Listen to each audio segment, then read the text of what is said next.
La gente siempre me pregunta qué pasó en realidad, si fue una broma, si nos lo inventamos, si fue un caso de sugestión masiva. Yo, John, un tipo de 15 años que creía en la lógica y la ciencia, les diría que no. Lo que nos pasó no tiene nombre ni explicación, solo un objeto, un peluche viejo.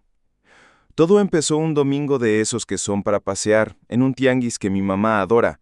Mis papás, mi hermano pequeño y yo, buscando nada en especial, solo pasando el rato.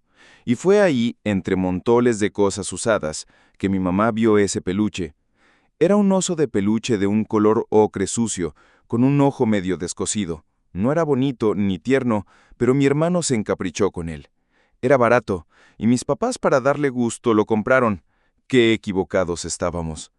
Al principio era solo un juguete más en la habitación de mi hermano.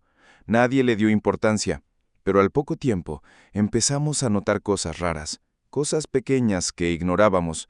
Mi mamá juraba haber escuchado un susurro cuando estaba sola en la cocina. El libro favorito de mi papá caía de la estantería sin razón, y yo, que siempre fui escéptico, lo atribuía a la casa, al cansancio. Es la casa que se asienta, le decía a mi papá, que empezaba a dudar de su propia cordura. Pero luego, las cosas empezaron a escalar y ya no había forma de ignorarlas. De pronto las llaves de mi papá desaparecían de donde siempre las dejaba, las puertas se cerraban solas, y lo peor de todo, mi hermano, en su inocencia, nos decía que su amigo se movía, que lo dejaba en la cama y luego lo encontraba sentado en el piso.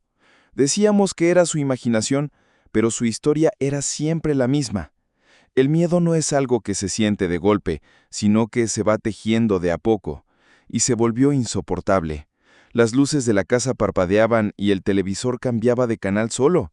Recuerdo una noche que estábamos cenando y la silla en la cabecera de la mesa se arrastró con un ruido fuerte, como si alguien la hubiera jalado con fuerza. Todos nos quedamos quietos, sin aliento, y ahí lo supe. No estábamos solos, no era mi imaginación, no era la casa, era algo más, y ese algo estaba conectado con el peluche. Mis papás desesperados intentaron esconderlo, lo metieron en una caja en el sótano, pero esa noche los platos y vasos se cayeron de los estantes de la cocina. Era como si la casa estuviera protestando, como si la presencia hubiera estallado de rabia. Fue esa noche en particular que el miedo me invadió por completo. Me desperté con ruidos extraños, con la puerta de mi armario abriéndose y cerrándose sola.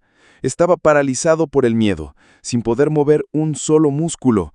Y entonces lo escuché, una risa, suave e infantil, llena de malicia. Venía de la habitación de mi hermano.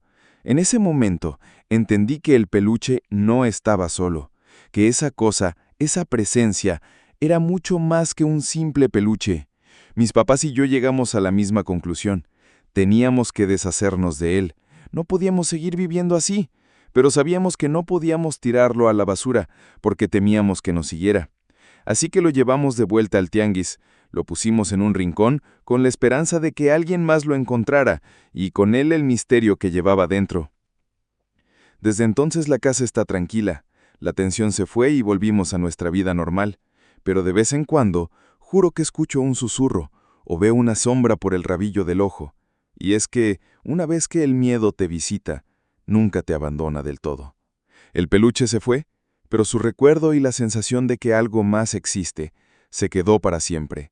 Y yo, el escéptico, me convertí en una prueba de que no todo lo que se ve